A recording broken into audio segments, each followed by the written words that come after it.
네, 안녕하세요. 류창원 세무사입니다. 예, 반갑습니다. 예, 오늘 이 시간은 다가구 주택과 관련해서 또 말씀을 드리려고 하는데요. 제목 보시면 이렇습니다. 1세대 1주택 비과세를 신청을 했는데 20% 중과 대상으로 이게 둔갑됐다.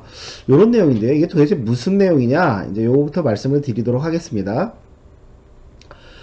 최근에 여기 중부청에서 일선 세무서를 감사하는 중에요. 다가구주택, 보통 다가구는 이제 뒤에도 말씀드리겠지만 한 채로 봅니다. 그래서 이분은 비과세로 신고를 했어요.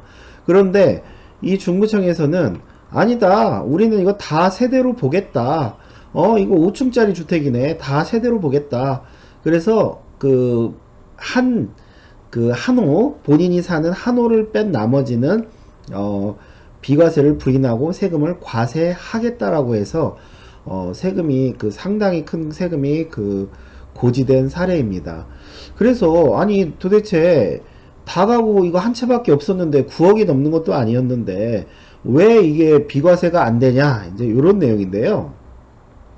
그 전에 저희가 먼저 다가구와 다세대에 대해서 먼저 알아보도록 하겠습니다. 뭐 공인중개사님들은 너무나 잘 알 것이고 일반인들도 뭐 잘 아실 텐데 그래도 한번 복습 차원에서 저희가요 건축법 시행령에 보면은 단독주택이죠. 단독주택의 그 종류에 다가구주택이 들어갑니다. 다가구주택의 정의는 이렇죠. 뭐 여러가지 내용이 있는데 주택으로 쓰는 층수가 일단 3계층 이하여야 됩니다. 주택으로 쓰는 층수만요. 그러니까 막 근생으로 쓰는 거 있어도 된다는 얘기죠. 근데 주택으로는 하여튼 3계층 이하여야 된다. 그리고 만약에 주택 외로 쓰는 부분이 있으면 요거는 주택 층수에서는 제외한다. 예를 들어서 뭐 건물이 5층인데 1, 2층은 근생으로 쓴다. 이런 것도 다가구가 된다 이거죠. 그 다음에 이제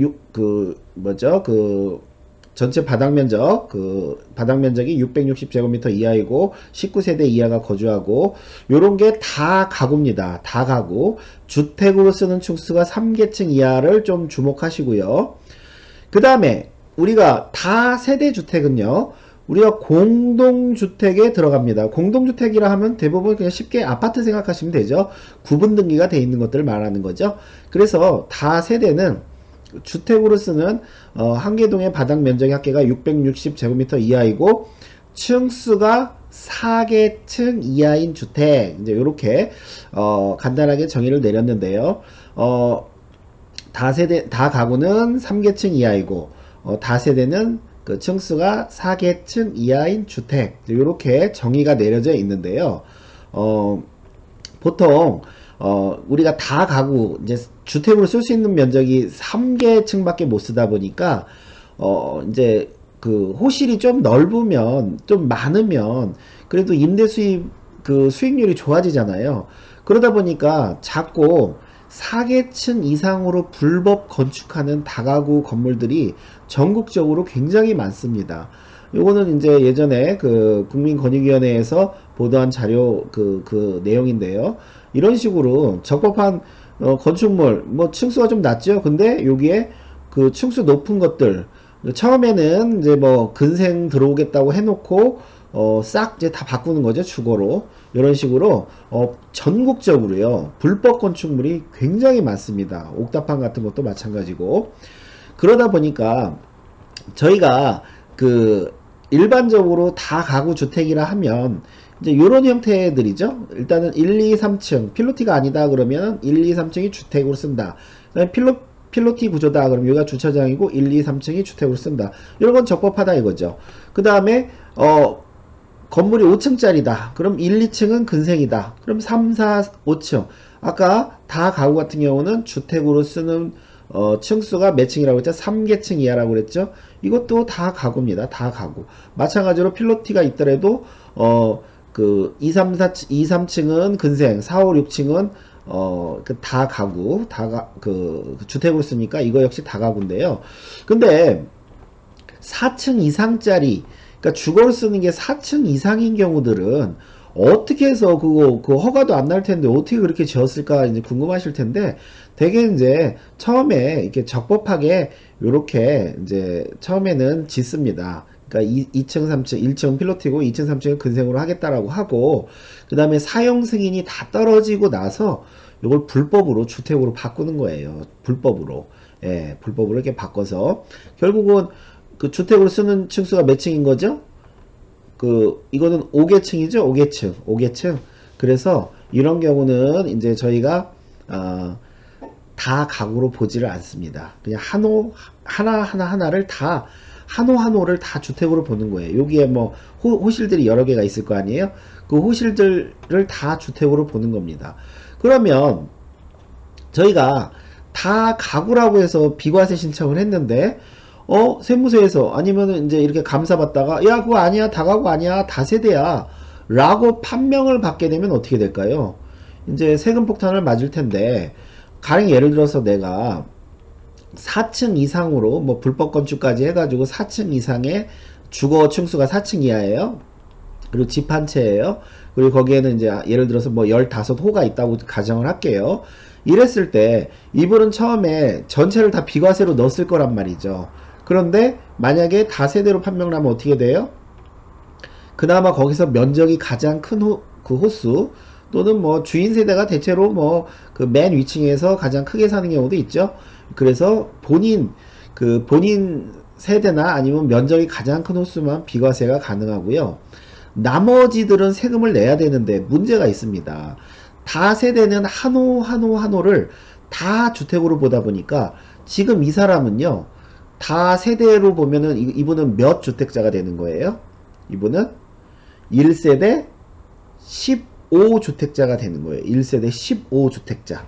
그러면 우리가 만약에 이 다세대가 조정 대상 지역에 있다 라고 하면 15 중에 하나는 비과세고 그 다음에 하나는 2주택이고 나머지 13채는 뭐예요? 3주택 이상인 거죠. 그래서 13호는 3주택 중과에 해당돼서 우리가 20% 세율 중과되고 그 다음에 장기보유 특별공제도 못 받고 더불어서 비과세 했다가 세금 냈기 때문에 가산세도 있습니다. 그리고 13호는 3주택 중과라서 20% 중과지만 이제 내가 사는 집과 그 다음에 마지막 하나 남은 호는 2주택 중과에 해당되겠죠. 2주택 중과. 그래서 세율은 10% 중과하고 장기보유 특별공제 배제되고 가산세를 맞습니다. 그래서 만약에 이렇게 세금을 맞을 때는 그나마 세금을 조금 줄이려면 가장 큰 호수를 비과세를 신청하고 그 다음으로 큰 호수를 2주택 중과로 넣고 나머지들을 이제 20% 3주택 중과로 넣어야겠죠. 물론 이제 이게 조정 대상 지역이니까 거주 요건도 체크를 하셔야겠죠. 그래서 비과세를 받으려면 거주 요건에 해당되는 것만 비과세가 가능하겠죠. 그 다음에 조정 대상 지역이 아니다. 그러면은 15호 중에 하나는 비과세니까 14호에 대해서 그냥 누진세율로 해서 양도세랑 가산세를 세금을 내면 됩니다. 그런데 간혹 가다가요. 적법하게 주거로 쓰는 층수가 3계층 이하예요. 그래서 이런 분들 보통 그냥 서류만 보고 비과세로 신청했다가는요 이거 난리 나는 경우도 있습니다. 요즘은 일선 세무서도 그렇고 이게 항공사진 네이버나 다음에 들어가면 항공사진들이 이제 다 보이는데요. 옥탑방이 있는지 없는지도 경우에 따라서는 보일 수가 있어요. 그런데 아니면 이제 로드뷰나 이런 걸로 그래서 적법한 3층 3계층의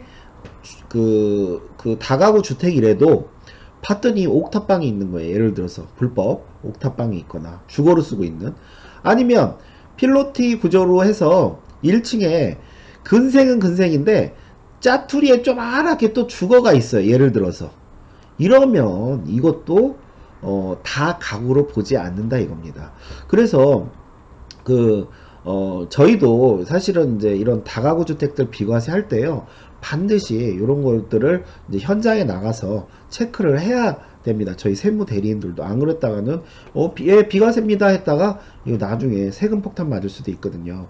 그래서 요것들은 우리 중개사님들이나 일반인들이나 또한 저희 세무사들도 요것들은 반드시 조심하셔야 할 내용입니다. 그래서 다시 뭐 간단하게 정리하자면 이제 다가구 주택은 3계층 이하인데 우리가 건축물 대장만 보고 3계층 이하니까 집 한 채냐 비과세구나 이러면 안 된다는 거죠. 반드시 불법적으로 주거로 쓰는 옥탑방이나 아니면 필로티 구조라면 1층에 주거로 쓰는 부분이 있다라면 이거는 다 가구가 아니기 때문에 경우에 따라서는 이런 중과세도 맞을 수 있다. 세금은 당연히 내겠죠. 그래서 요거는 굉장히 조심하셔야 할 내용입니다. 네, 오늘 수업은 여기까지 하겠습니다. 감사합니다.